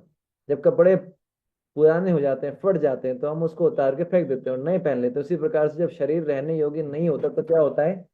आत्मा दूसरा शरीर ग्रहण करता है। इसी को बोलते हैं मृत्यु। ठीक है ना? तो इसलिए कुलशेखर महाराज बोलते हैं, कृष्णा त्वदीय पद पंकज पंजरांतम अधेव। ये पूरा है लंबा। कुलशेखर महाराज बोलते हैं, प्रभु अभी तो मैं यंग हूं, मैं जवान हूं। अभी मेरा मन को हंस से तुलना किया गया है। मेरा मन रूपी हंस आपके चरण कमल में लग जाए, प्राणपान ऐसे करके श्लोक आगे बढ़ता है कि बुढ़ापे में जब मेरा गला कंठ जो है कफ से बंद, मतलब जब व्यक्ति मरता है, बूढ़ा होता है, तो उसका गले में कंठ में क्या होता है? कफ फंस जाता है, वो बोल नहीं पाता है। जब मैं वृद्ध हो जाऊंगा, जब मैं उस समय मैं कैसे आपको स्मरण कर पाऊंगा?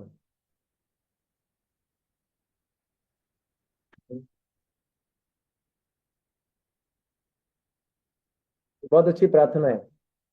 अभी हम स्वस्थ हैं, भगवान के बारे में सुन पा रहे हैं, समझ पा रहे हैं। ऐसा भी समय आएगा, है ना?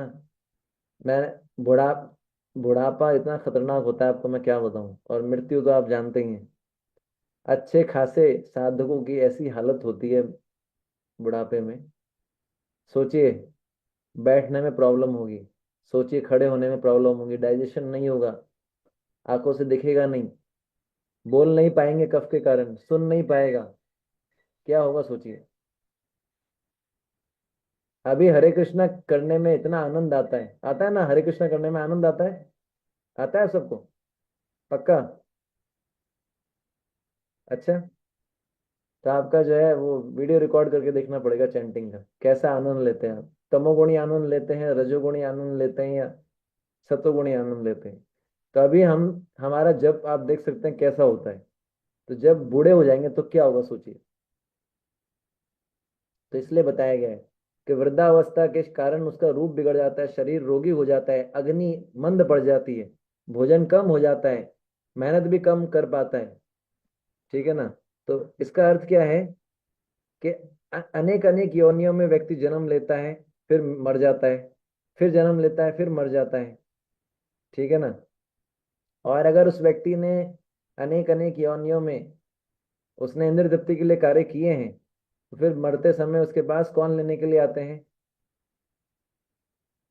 यमदूत। हाँ, फिर उसको जो है यमराज जी की भागवतम क्लास अटेंड करनी होती है। यमराज जी भागवतम क्लास देते हैं, ओम नमो भगवते वासुदेवाय, बिना साउंड सिस्टम के। और उसके बाद प्रसाद भी मिलता है भागवतम क्लास के बाद। कैसा प्रसाद होगा वो तो आप जानते हैं।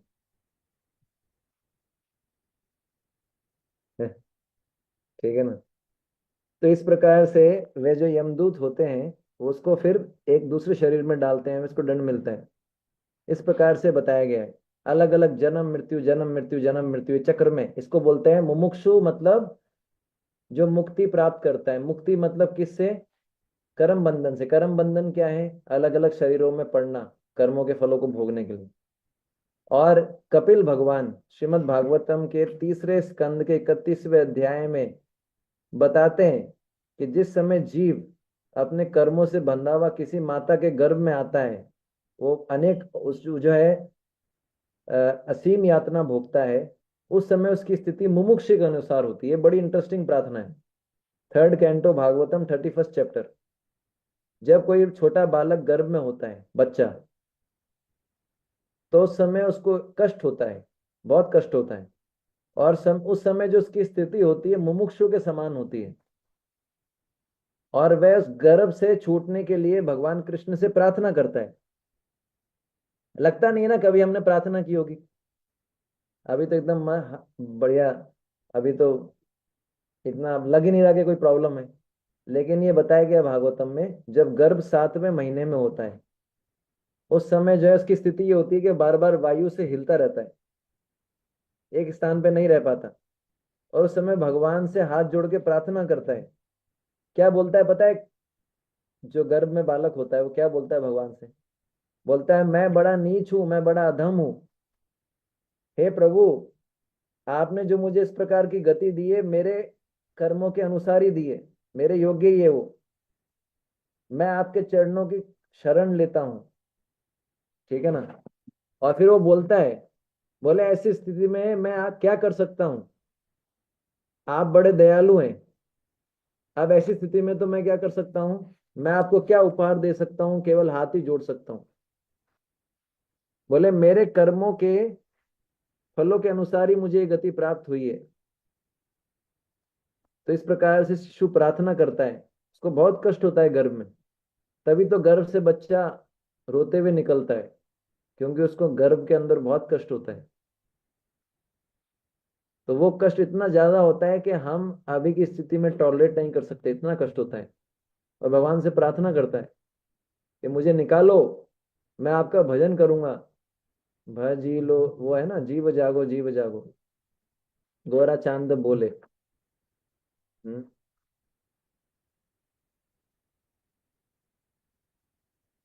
तो ये हमारी सबकी स्थिति है। हम ये प्रॉमिस करके आए थे कि हम भजन करेंगे, प्रभु हमको यहाँ से निकालना, गर्भ से।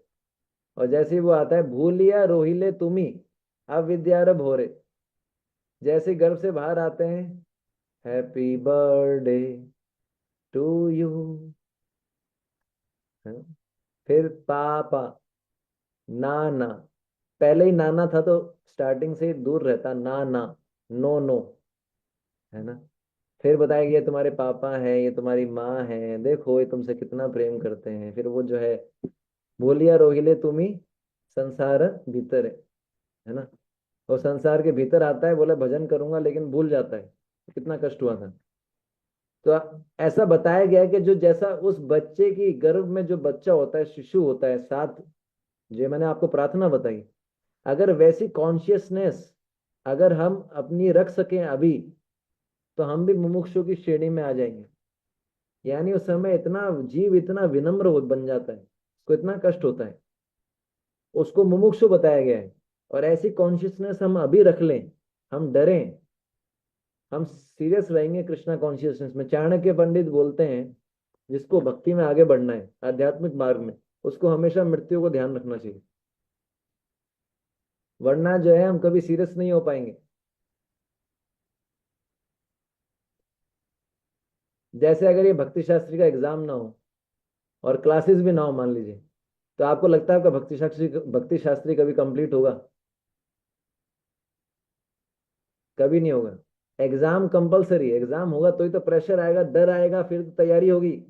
उसी प्रकार से जब तक मृत्यु नामक फाइनल एग्जाम है, तभी तो लोग तैयारी करेंगे, वरना कोई सीरियस होगा नहीं। तो इसलिए जो है मुमुक्षु, हमको कोशिश करना चाहिए कि हम वो, आप प्रार्थना पढ़ सकते हैं, तीसरा स्कंद 31st चैप्टर, बहुत सुंदर प्रार्थना है। गर्भ के बालक बालक जो है। फिर भगवान बोल रहे हैं, कुरु कर्म एव तस्मात् त्वम, कुरु कर्म एव तस्मात् त्वम, इसलिए तुम भी वही कर्म करो। भगवान क्या बोल रहे हैं अर्जुन को? तुम भी वही कर्म करो। ठीक है ना? तो भगवान अर्जुन को ये नहीं बोल रहे भाई तुम ये कार्य मत करो, युद्ध मत करो, तुमको भी युद्ध करना है। तो यहाँ पर कर्म का अर्थ क्या है? अपने वर्ण के अनुसार, जैसे मैंने बताया। ठीक है ना? प्रभुपाद जी ने इस श्लोक पे लेक्चर दिया था 4 अप्रैल 1974 मुंबई में। प्रभुपाद जी ने बोला कि हर प्रकृति के 3 गुण हैं और हर व्यक्ति को अपने गुण के अनुसार कर्म करना चाहिए, खाली नहीं बैठना चाहिए। आजकल बेरोजगारी बहुत बढ़ गई है, प्रभुपाद जी बोलते हैं। बेरोजगारी क्यों है? क्योंकि लोगों को पता नहीं कि अपने गुण और कर्म के अनुसार कैसे कार्य करना चाहिए। अगर किसी व्यक्ति के अंदर ब्राह्मण की योग्यता है तो ब्राह्मण के अनुसार ही काम करना चाहिए, है ना। तो आजकल क्या हो रहा है कि जो लोग शूद्र हैं वो उनको क्षत्रियों के कार्य में लगाया जा रहा है, जो लोग शूद्र हैं उनको ब्राह्मणों के कार्यों में लगाया जा रहा है। ये समस्या है। तो प्रभुपाद जी बोलते हैं लोगों को गुण और कर्मों के अनुसार प्रशिक्षण मिलना चाहिए, ना कि जन्म के अनुसार। ठीक है। प्रभुपाद जी बोलते हैं empty mind is devil workshop. तो अपने वर्ण के अनुसार कर्म करना चाहिए। कुरु कर्म एवं तस्मात् त्वम, खाली नहीं बैठना चाहिए। प्रभुपाद जी बोले हमारे आंदोलन के भक्त के जो हरे कृष्ण वाले जो भक्त हैं उनको भी खाली नहीं बैठना चाहिए, कुछ ना कुछ सेवा में व्यस्त रहना चाहिए। 24 आवर्स हमारे लिए भी बहुत प्रैक्टिकल है। 24 घंटे हमारे पास कुछ ना कुछ सेवा रहनी चाहिए। चाहे हम कभी कुछ पढ़ रहे हैं, कीर्तन कर रहे हैं, चैंटिंग कर रहे हैं, कुछ कुकिंग कर रहे हैं, क्लीनिंग कर रहे हैं, खाली दिमाग शैतान का घर। ठीक है ना। पर अर्जुन के लिए युद्ध, कर्म का अर्थ क्या था? युद्ध करना। ठीक है ना। अर्जुन के लिए कर्म क्या था? युद्ध, युद्ध करना। फिर श्लोक के अंतिम शब्द क्या है? पूर्वे है पूर्वे तरम कृतम। इसका अर्थ क्या है? भगवान बता रहे हैं पूर्व काल के व्यक्तियों ने जो कर्म किया। भगवान बता रहे हैं कि भाई अर्जुन जो है वो किस काल में है अभी। ठीक है ना। अभी का जो काल है, अर्जुन को वो समझा समझा रहे हैं भगवान। सबसे पहले बोल रहे हैं भगवान, यहाँ पर परंपरा की बात कर रहे हैं। भगवान बोल रहे हैं पूर्व काल के व्यक्तियों ने जो कर्म किया वह भी उन्होंने पूर्वतर काल के व्यक्तियों के कर्म के अनुसार किया। समझ में आया? पूर्व काल, पूर्वतर, पूर्वतम, पूर्व काल, पूर्वतर, पूर्वतम। समझ में आ रहा है ना? कंपैरिजन हो रहा है।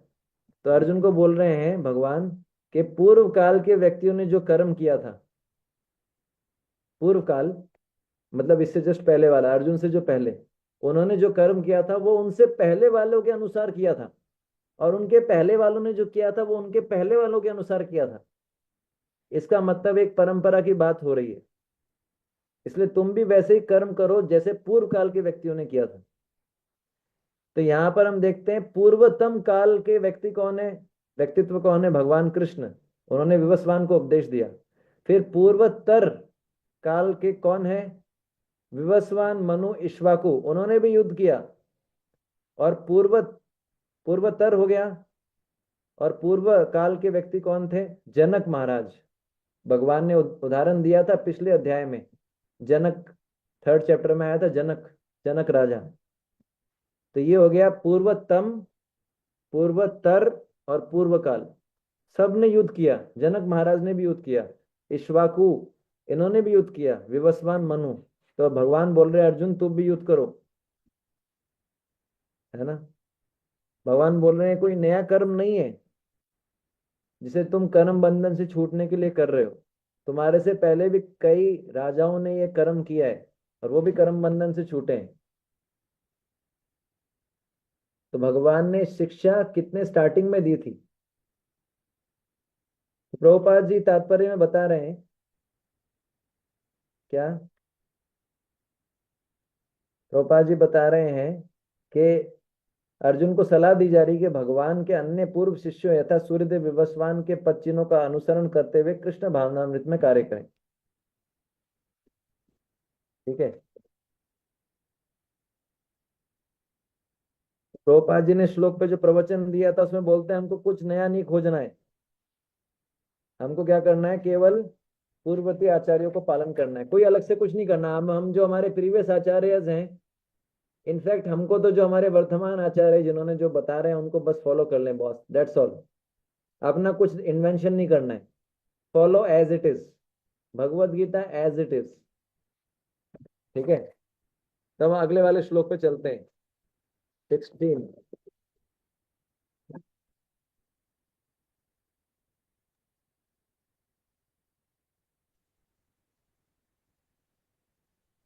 किम कर्म किम अकर्मेति किम कर्म किम कर्मेति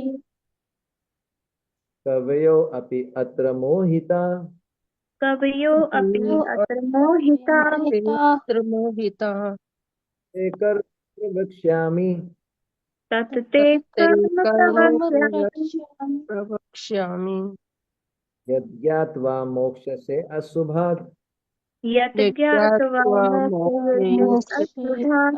अश्रुभात्। अनुवाद। कर्म क्या है और अकर्म क्या है, इसे निश्चित करने में बुद्धिमान व्यक्ति भी मोहग्रस्त हो जाते हैं। ये श्लोक बड़ा इंटरेस्टिंग है। अतएव मैं तुमको बताऊंगा कि कर्म क्या है, जिसे जानकर तुम सारे अशुभ से मुक्त हो सकोगे। यानी कर्म और कर्म इतना कॉम्प्लिकेटेड है कि व्यक्ति भी क्या होगा, मोहित हो जाएगा। अब इसको सुनिएगा। तो भगवान इस श्लोक में बता रहे हैं कि यदि कोई व्यक्ति भगवान से जो चली आ रही परंपरा है, एवं परंपरा प्राप्तम इमं राजर्षयो विदु स कालेन महता योगो नष्ट परंतपः। अगर इस परंपरा में अगर कोई व्यक्ति ज्ञान नहीं प्राप्त करता, तो वो कितना भी बुद्धिमान हो, वह कर्म के विषय में निर्णय नहीं ले पाएगा कि किस कर्म के द्वारा उसको बंधन प्राप्त होगा, किस कर्म के द्वारा उसको बंधन प्राप्त नहीं होगा। यानी अगर हम गुरु परंपरा में नहीं जुड़े हैं प्रामाणिक, और उनसे नहीं सुनेंगे, हम कितने भी बुद्धिमान हो, लेकिन हम ये निर्णय नहीं कर पाएंगे कौन सा कार्य हमको कर्म बंधन में डालेगा, कौन सा कार्य हमको कर्म बंधन से निकालेगा। सिंपल। इसलिए गुरु परंपरा प्रामाणिक गुरु परंपरा में जुड़ने का बहुत अधिक महत्व है। और पिछले श्लोक में भगवान ने बोला, हे अर्जुन, तुम वही कर्म करो जो मेरे द्वारा प्रारंभ हुई गीता की शिष्य परंपरा में पूर्ववर्ती आचार्यों ने किया। यानी जो भगवान ने अभी बताया पिछले श्लोक में, मुमुक्षु भी, कि पूर्ववर्ती जो आचार्य हैं, इक्ष्वाकु, मनु, विवस्वान, उन्होंने जो कार्य किए वह कृष्ण की प्रसन्नता के लिए किए। तो अर्जुन को भी भगवान बोल रहे हैं मेरी प्रसन्नता के लिए कार्य करो। और हमारे लिए भी ये उपदेश है कि हमको कृष्ण भावना भावित होकर भगवान की प्रसन्नता के लिए कार्य करना है। ये इसका पिछले श्लोक से लिंक है। ठीक है। अब इसमें तीन शिक्षाएं हैं। पहली शिक्षा क्या है, किम कर्म किम अकर्म इति कव्यो अपि अत्र मोहित। कर्म क्या है, अकर्म क्या है, इस विषय में विद्वान व्यक्ति भी क्या होते हैं, मोहित हो जाते हैं। कैसे मोहित होते हैं? पहले तो कर्म का अर्थ समझना चाहिए। कर्म का सामान्य अर्थ होता है कर्म करना, और अकर्म का सामान्य अर्थ होता है कर्म ना करना। समझ में आया? लेकिन यहाँ पर कर्म का अर्थ क्या है, ऐसा कार्य करना जिससे हमको कर्म का बंधन, जिससे हमें बंधन की प्राप्ति होती है। और यहाँ पर अकर्म का अर्थ क्या है, ऐसा कार्य करना जिससे हमको बंधन की प्राप्ति नहीं होती है। समझ में आया? नॉर्मल कर्म अकर्म में और विशेष परिस्थिति में कर्म और अकर्म में क्या डिफरेंस है?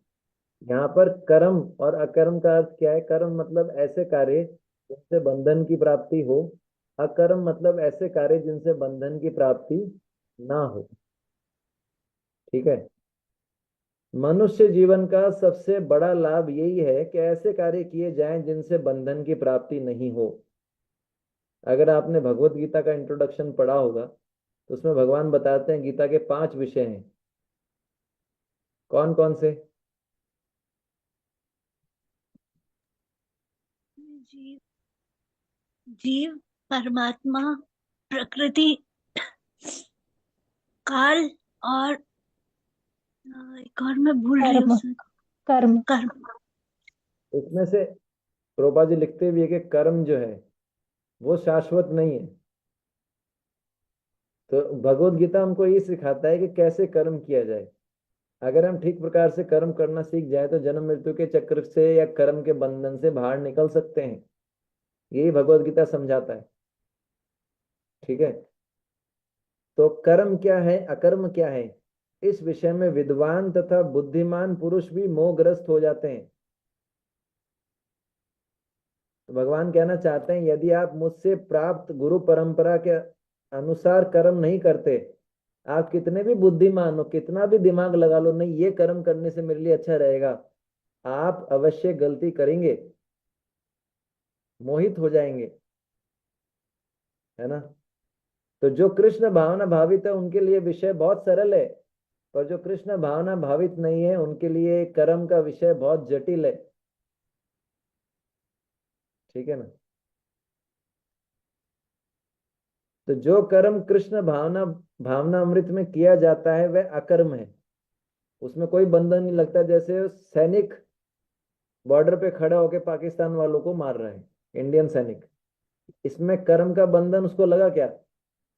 अगर हम गवर्नमेंट के हिसाब से देखा जाए तो उसको तो परमवीर चक्र मिल रहा है, समझ गए। और वही सैनिक जब अंदर आके मारता है तो उसको दंड मिलता है। तो कृष्ण भावनामृत में जो कर्म किया जाता है भगवान कृष्ण की आज्ञा से, उसमें कोई बंधन नहीं लगता। पर वही कर्म अगर अपने फल भोगने की इच्छा से किया जाए तो क्या होगा? तो वो उसका कर्म बन जाता है, यानी उसके शुभ अशुभ कर्मों से हमको बंधना पड़ता है। अगर अर्जुन वही युद्ध, अगर अर्जुन कुरुक्षेत्र का युद्ध अपने लाभ के लिए करता है तो वो कर्म बंधन बन जाएगा अर्जुन के लिए, पर अगर वही कृष्ण की आज्ञा से कर रहा है तो कर्म बंधन नहीं बंधेगा। ठीक है, ये समझ में आया आपको? प्रभुपाद जी ने श्लोक पे लेक्चर दिया था 3 अगस्त 1966 को न्यूयॉर्क में। प्रभुपाद जी ने बताया था कि मनुष्य शरीर में कृष्ण भावनामृत बनने के अवसर को खोना नहीं चाहिए। हमको जानना चाहिए कि क्या कर्म करना चाहिए और क्या नहीं करना चाहिए। पर अगर हम नहीं जानेंगे क्या करना चाहिए तो हम वो करेंगे जो नहीं करना चाहिए, और अगर हम वो करेंगे जो नहीं करना चाहिए तो कर्म बंधन में फंस जाएंगे। ठीक है। उदाहरण के लिए अब आपको मैं शास्त्रीय उदाहरण बताता हूँ इसका। ठीक है। अजामिल की कथा सुनी है आपने? अजामिल की कथा आती है 6ठे स्कंद के प्रथम अध्याय में। आपको पता है कि अजामिल जो था उसने ब्राह्मण था, उसने सारे वो जो नित्य कर्म करता था, लेकिन वो एक वैश्या के चक्कर में पड़ गया था। और फिर जो है वो उस वैश्या से उसने जो है अनेक पुत्र प्राप्त किए। तो मृत्यु के समय क्या हुआ, उसको लेने के लिए यमदूत आए, है ना, भयानक यमदूत, जिनको देखने के कारण वो डर के मारे उसने अपने पुत्र का नाम लिया नारायण, क्योंकि नारायण से बहुत ज्यादा आसक्ति थी। 3 बार बोला नारायण नारायण नारायण। ठीक है ना। अब उसने ये बोला, क्या उसने भगवान को पुकारा? नहीं, अजामिल ने अपने पुत्र को पुकारा। ठीक है ना। परंतु उसका ये नामोच्चारण इतना शक्तिशाली अकर्म बन गया कि उसी क्षण अपने करोड़ों जन्मों के पापों से मुक्त हो गया। हालांकि वो उससे पहले भी कई बार नारायण बोल चुका था, लेकिन कहने का अर्थ क्या है, अजामिल जो था वो भगवान को नहीं पुकार रहा था, लेकिन जब उसने जब नारायण नारायण 3 बार बोला, वो अपराधों से मुक्त था, नामाभास के स्तर पे। ठीक है। तो वो उसका अकर्म बन गया, और इतना शक्तिशाली अकर्म बन गया कि उसी क्षण उसके करोड़ों जन्मों के पापों से वो मुक्त हो गया। अब जो यमदूत थे इस बात को समझ नहीं पाए। यमदूत अजामिल को उसके पापों का दंड देने के लिए नरक ले जा रहे थे, पर फिर विष्णुदूत आए, उन्होंने उनको रोका और बोला कि भाई इन्होंने नारायण का नाम लिया है तो ये पापों से मुक्त हो चुके हैं, अभी नरक जाने योग्य नहीं है। तो भगवान कह रहे हैं यहाँ पर कि कर्म और अकर्म क्या है इसको समझ नहीं पाते बड़े बड़े कवि विद्वान भी। हम्म। तो यमदूत वैसे बहुत विद्वान होते हैं, पापियों के पापों का निर्णय करने में यमदूत बहुत विद्वान होते हैं, लेकिन अजामिल के केस में यमदूत मोहित हुए कि नहीं हुए? हुए ना कंफ्यूज। उनको लग रहा था कि ये तो नारायण नाम लिया है तो क्या हुआ लेकिन नारायण नाम लेने से तो उसका पूरा हो गया। समझ में आया आपको? एक और अच्छा उदाहरण आता है वृत्तासुर का। वृत्तासुर का उदाहरण सुना है आपने? वृत्तासुर भागवतम। तो भागवतम के छठे स्कंद के 13वें अध्याय में वृत्तासुर का के बारे में आता है। इंद्र जो थे वो जानते थे वृत्तासुर एक वैष्णव है। कौन थे वृत्तासुर, कौन बताएंगे?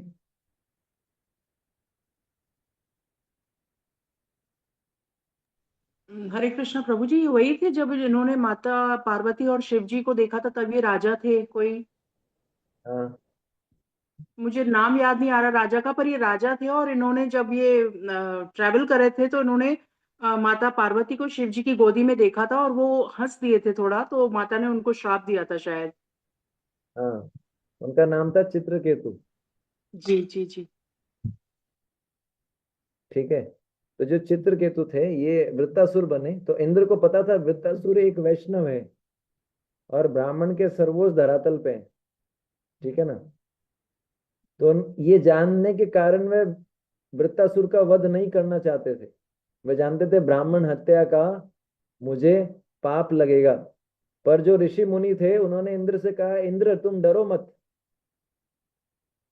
तुम अगर वृत्तासुर को मारोगे तो तुमको जो पाप लगेगा उसकी मुक्ति के लिए हम एक अश्वमेध यज्ञ करेंगे और भगवान नारायण के पवित्र नाम के उच्चारण से तुम्हारे ये जो पाप है ये मुक्त, तुम इससे मुक्त हो जाओगे। मतलब भगवान नारायण के नाम उच्चारण से सामान्य मनुष्य भी सभी प्रकार के पापों से मुक्त हो जाता है। तो आप तो भक्त हैं, ऋषियों ने बोला आप तो भक्त हैं इंद्र, और हम सभी महान अश्वमेध यज्ञ करने में आपकी सहायता करेंगे। ठीक है? और फिर आप भी भगवान नारायण को प्रसन्न कर पाएंगे और फिर क्या होगा? तो आपको किस बात का डरना है? तब आप मुक्त हो जाएंगे।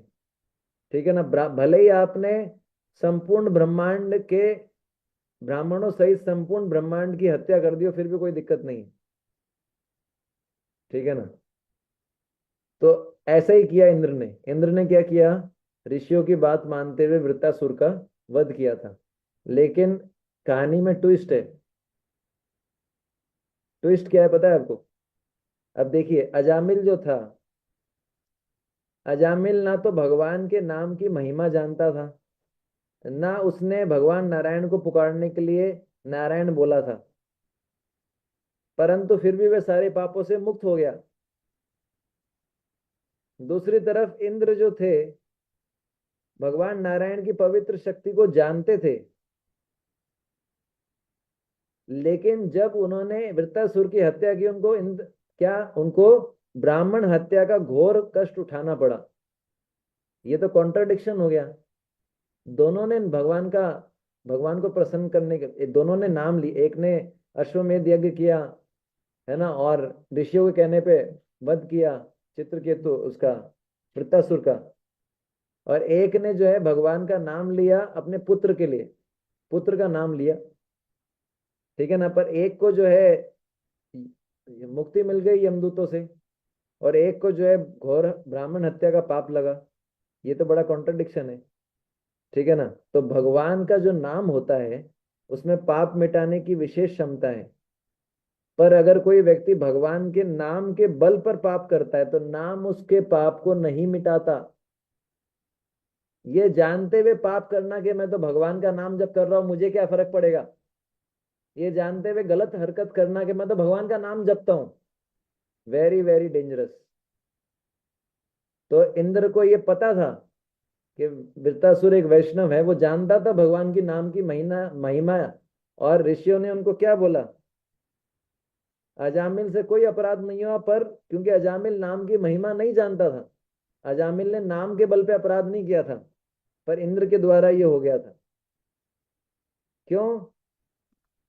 ऋषिगण जो है जिन्होंने इंद्र को सजेस्ट किया कि आप जो है क्या करो, ब्राह्मण हत्या से आपको पाप नहीं लगेगा, हम अश्वमेध यज्ञ कर लेंगे और भगवान नारायण के पवित्र नाम का उच्चारण कर लेंगे। ठीक है ना? तो आपको कोई पाप नहीं लगेगा। तो ये ऋषिगण जो है ये जानते थे, ये जानते हुए उन्होंने ब्राह्मण हत्या की। अजामिल नहीं जानता था, अजामिल को पता नहीं था नाम की महिमा।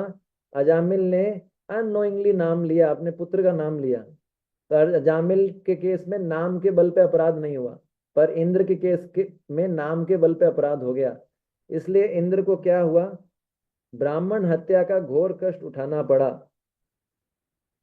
तो इसका यहाँ पर भगवान ये समझाना चाहते हैं कि जो ऋषिगण थे जिन्होंने इंद्र को सजेशन दिया, वे महान विद्वान थे, उनको कर्म तत्व पता था, परंतु नाम के बल पर वृत्तासुर की हत्या की और उन्होंने सोचा ये तो अकर्म हो जाएगा, जबकि वृत्तासुर का हत्या क्या बन गई, भयानक कर्म। समझ में आया आपको? ऋषियों ने सोचा अगर हम अश्वमेध यज्ञ करेंगे और नारायण भगवान का नाम लेंगे तो भगवान प्रसन्न हो जाएंगे और फिर वृत्तासुर की हत्या करने का कोई, ब्राह्मण हत्या का कोई पाप नहीं लगेगा। उन्होंने सोचा यह अकर्म हो जाएगा, अकर्म मतलब जिसका बंधन नहीं मिलेगा। लेकिन हुआ उल्टा, उनको क्या हुआ, इंद्र को क्या करना पड़ा, ब्राह्मण हत्या का पाप लेना पड़ा। तो ऋषियों ने क्या सोचा यह कर्म होगा, लेकिन हुआ क्या, कर्म बंधन, कर्म बन गया। उसी प्रकार से अजामिल के केस में वो ऐसा लग रहा था कि कर्म होगा, मतलब उसने तो नाम लिया था, वो नाम के बल पे पाप नहीं किया था उसने। तो इसलिए भगवान बता रहे हैं कि कर्म और अकर्म, बड़े बड़े विद्वान लोग भी कंफ्यूज हो जाते हैं, जैसे यमदूत कंफ्यूज हो गए अजामिल के केस में। इस केस में ऋषि कंफ्यूज हो गए और ऋषियों ने इंद्र को वृत्तासुर को मारने के लिए बोल दिया। तो ये किस परिस्थिति में क्या कर्म है क्या अकर्म है, बड़े बड़े लोग कंफ्यूज हो जाते हैं। समझ में आया आपको? समझ में आया? भगवान बोल रहे हैं इसलिए मैं तुमको बताऊंगा कर्म क्या है अकर्म क्या है। ठीक है, एक और उदाहरण है।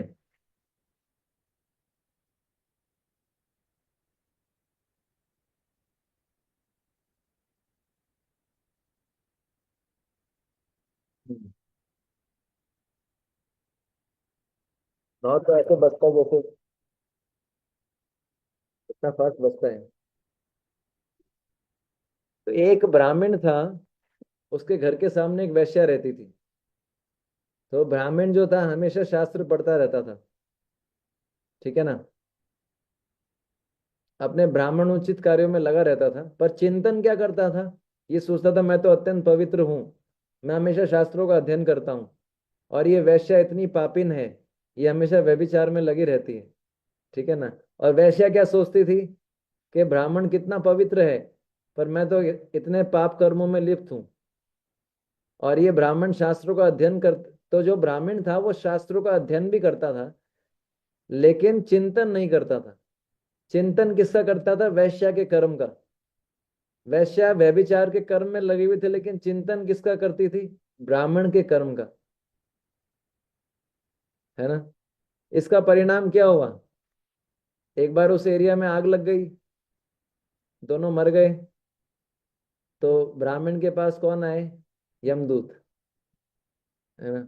तो ब्राह्मण ने बोला मैं तो भक्ति शास्त्री अटेंड करता था, मैंने तो सारी क्लासेस अटेंड करी, आप गलत एड्रेस पे आए हो, आप तो इनके पास जाओ जिन्होंने भक्ति शास्त्री क्लास अटेंड नहीं करी। तो यमदूत ने बोला हम सही जगह आए। बोले पर मैंने तो सारी क्लास में आया था प्रभु जी, मैं तो वीडियो ऑन किया था, मैंने तो, आपने वीडियो ऑन किया लेकिन आपने चिंतन किसका किया, गर्दन नीचे हो गई। हम क्लास में तो थे लेकिन आपका ध्यान कहाँ था। तो ब्राह्मण जो था वो नरक में गया पर वैश्या स्वर्ग में गई। तो भगवान कह रहे हैं यद्यपि ब्राह्मण शास्त्र को जानने वाला था, कर्म के विषय में विद्वान भी था, परंतु अपने शास्त्र अध्ययन के कर्म को वे शुभ कर्म समझता था, जबकि वास्तव में वैश्या की कर्मों का वो चिंतन करता था जो कि अशुभ कर्म था। इसके कारण उसको नरक की प्राप्ति हुई। वो विद्वान था, ऐसा नहीं था विद्वान नहीं था, ब्राह्मण विद्वान था, लेकिन और वो सोचता था कि मैं तो शास्त्र अध्ययन कर रहा हूँ, ये तो शुभ कर्म है, तो मुझे तो स्वर्ग की प्राप्ति होनी चाहिए। लेकिन हुआ क्या, नरक की प्राप्ति हुई, क्योंकि चिंतन किसका करता था, वैश्या के कार्यों का। इसमें कई शिक्षा मिलती है। एक शिक्षा तो ये मिलती है कि जैसा हम सोचते हैं ना जो हमारा सोचना है, एक्सटर्नल कार्य इतने इंपॉर्टेंट नहीं है, हमारा चिंतन किसका हो रहा है वो ज्यादा इंपॉर्टेंट है। कोई कार्य हम कर रहे हैं वो ज्यादा इंपॉर्टेंट नहीं, कोई कार्य क्यों कर रहे हैं ये ज्यादा इंपॉर्टेंट है। इसलिए जो है consciousness, advancement in Krishna consciousness depends on attitude of follower. सुना है ना आपने। दूसरा इससे ये पता लगता है कि जिस कर्म को वो शुभ समझ रहा था वो वास्तव में अशुभ निकला, ठीक है, उसको नरक की प्राप्ति हुई। और और वो वैश्या का जो व्यभिचार वाला कर्म था जिसको वो अशुभ कर्म समझता था, वास्तव में उसने चिंतन किसका किया। वो कार्य अशुभ कर रही थी लेकिन चिंतन किसका कर रही थी, ब्राह्मण का। तो उसका जो जो कर्म ऐसा लग रहा था कि वो बनेगा अशुभ कर्म, पर वो हुआ क्या।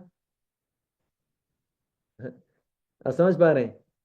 कर्म और ये जो अकर्म है ये बहुत ही मोहित करने वाला है, ठीक है। ये मैंने आपको 3 उदाहरण दिए, अजामिल का, ब्राह्मण वैश्य वाला, वृत्तासुर का। और भी कई उदाहरण है लेकिन टाइम कम है, हम आगे चलेंगे। तो भगवान बोलते हैं इसलिए तत् ते कर्म प्रविक्ष्यामि, इसलिए मैं तुम्हें कर्म का तत्व समझाऊंगा।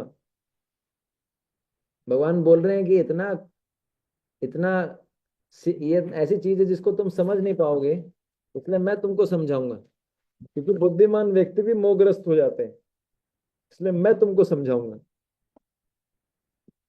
है ना। तो यहाँ पर तत् शब्द का प्रयोग किया है, तत्ते कर्म प्रविक्ष्यामि। हम्म। तो तत् शब्द का अर्थ होता है अतएव। तत् शब्द का अर्थ होता है एक शब्द, तत् शब्द का एक अर्थ होता है इसलिए, और एक अर्थ होता है अतएव। तो भगवान बोल रहे हैं कि कर्म क्या है अकर्म क्या है ये विद्वान लोग भी समझ नहीं पाते, मोहित हो जाते हैं। तो फिर प्रश्न उठेगा कि जब विद्वान भी मोहित हो जाते हैं तो हम कैसे समझ पाएंगे। तो भगवान बोलते हैं इसीलिए, तत् शब्द का अर्थ क्या है, इसलिए अतएव। भगवान बोल रहे हैं अतएव मैं तुमको समझाऊंगा अर्जुन,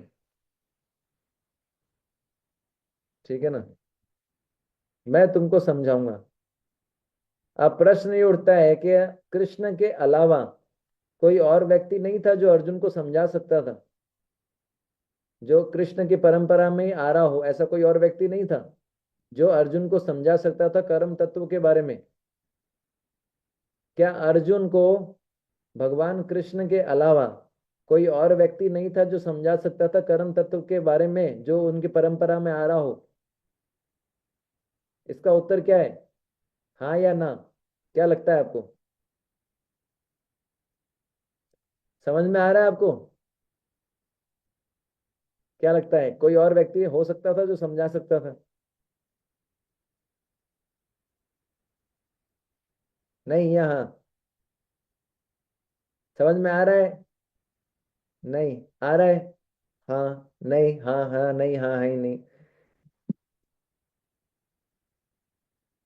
तो इसका उत्तर क्या है, इसका उत्तर है कि और कोई नहीं समझा सकता था। क्यों नहीं समझा सकते थे, अभी तो भगवान बोल रहे हैं परंपरा में जो सुनोगे तो समझ में आएगा, क्योंकि वो परंपरा क्या हो गई थी, क्या हो गई थी, भिन्न भिन्न। छिन्न भिन्न। जैसे आपने वीडियो ऑफ किया, छिन्न भिन्न, है ना। स काले न महता योगो नष्ट परंतप, इसलिए कृष्ण को डायरेक्ट अर्जुन को बताना पड़ा क्योंकि बीच में परंपरा टूट गई थी। इसलिए भगवान खुद डायरेक्टली बता रहे हैं कर्म तत्व के बारे में, तत्ते कर्म प्रविक्ष्यामि, मैं समझाऊंगा। भगवान ने नहीं बोला कोई और समझाएगा, क्योंकि परंपरा टूट चुकी है। तो भगवान बोल रहे हैं मैं तुम्हें कर्म तत्व का उपदेश दूंगा। तो यहाँ पर ते शब्द का अर्थ है तुम्हें, अर्थात अर्जुन को। अर्जुन को भगवान विशेष रूप से उपदेश देना चाहते हैं। क्यों, क्योंकि अर्जुन इस युद्ध को कर्म समझ रहे हैं जो कि अर्जुन को शुभ अशुभ कर्मों में बांध देगा, फलों में बांध देगा। पर भगवान के आदेश के अनुसार अगर अर्जुन युद्ध करे तो यह अकर्म है। और कर्म शब्द का एक और अर्थ होता है, वो है कर्तव्य। तो भगवान बोल रहे हैं अर्जुन कि तुम्हें युद्ध रूपी कर्तव्य का पालन करना पड़ेगा। तो भगवान ने तो अर्जुन को डायरेक्ट गाइड किया, अर्जुन को क्या करना चाहिए क्या नहीं करना चाहिए तो भगवान ने बताया, पर हमारे लिए कैसे पता लगेगा, इसलिए भगवान ने हमको भगवत गीता दिया है। इसको बोलते हैं यूजर मैनुअल। इसलिए भगवान ने हमको साधु दिए हैं, गुरु साधु शास्त्र। ये हमारे लाइफ जैसे जीपीएस होता है ना, गाड़ी के अंदर लगता है जीपीएस, ग्लोबल पोजिशनिंग सिस्टम, वैसे ही हमारी लाइफ में होता है जीएसएस, गुरु साधु शास्त्र। किसी भी चीज में डाउट हो तो कंफर्म करना चाहिए गुरु साधु शास्त्र से, ठीक है ना। तो भगवान के आदेश हमारे सामने हैं, अगर फिर भी समझ में नहीं आता है तो भक्तों से पूछना चाहिए, साधुओं से पूछना चाहिए, गुरु जी से पूछना चाहिए।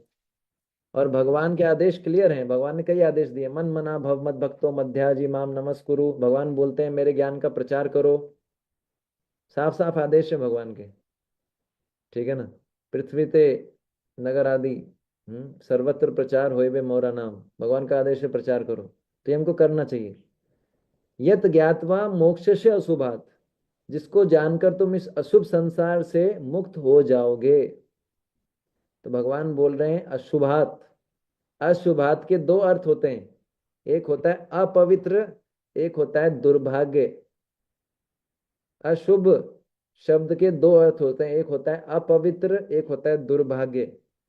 तो अगर इसका एक अर्थ अपवित्र माना जाए अशुभ का, तो भगवान क्या बताना चाहते हैं कि यदि हम भगवान के मुख से गीता के उपदेश को जान ले तो क्या करेंगे, अब इस अशुभ, भगवान क्या बोल रहे हैं, यत ज्ञातवा, इसको जानने के बाद, मोक्ष से अशुभात, जिसको जानकर तुम इस अशुभ संसार से मुक्त हो जाओगे, ठीक है ना। तो अशुभात शब्द का मैंने बताया आपको, भगवान एक तो बता रहे हैं अशुभ संसार से, उसके अलावा अशुभ के दो अर्थ मैंने और बताए, एक है अपवित्र, एक अशुभ का अर्थ होता है दुर्भाग्य। तो जब भगवान उसका बोल रहे हैं अशुभ का, जब हम अपवित्र अर्थ लेते हैं, तो भगवान कह रहे हैं यदि हम भगवान के मुख से गीता के उपदेश को जान ले तो इस अपवित्र, अशुभ का अर्थ क्या है अपवित्र, तो इस अपवित्र शरीर के बंधन से मुक्त हो जाएंगे।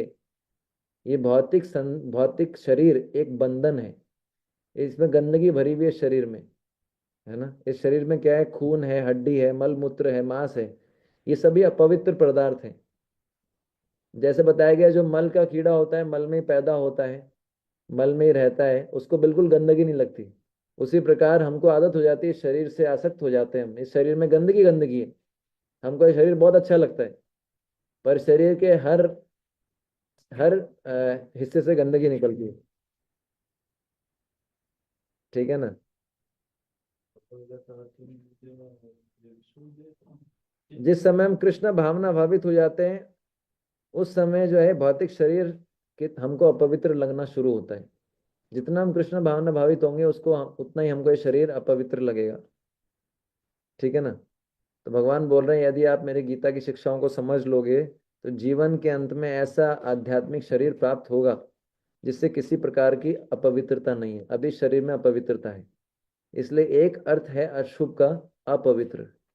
तो इसको जानने के बाद भगवान बोल रहे हैं, इसको जानने के बाद यद ज्ञातवा मोक्ष से अशुभात, इस अपवित्र शरीर से तुमको मुक्ति मिल जाएगी।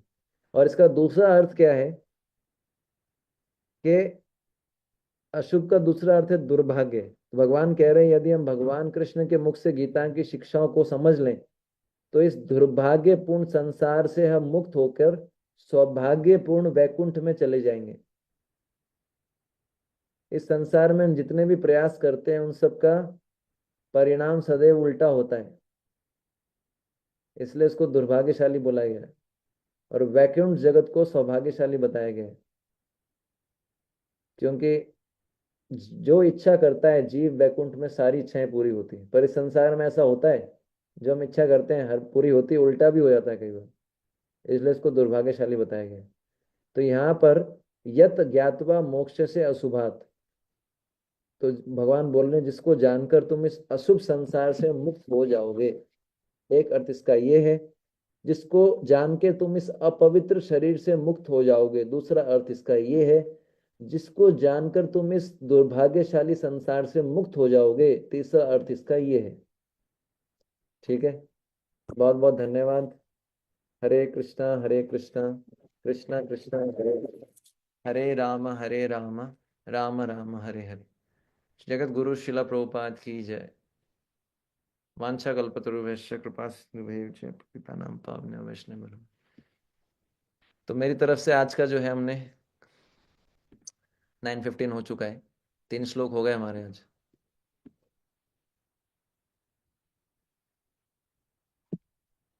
ठीक है, हरे कृष्ण।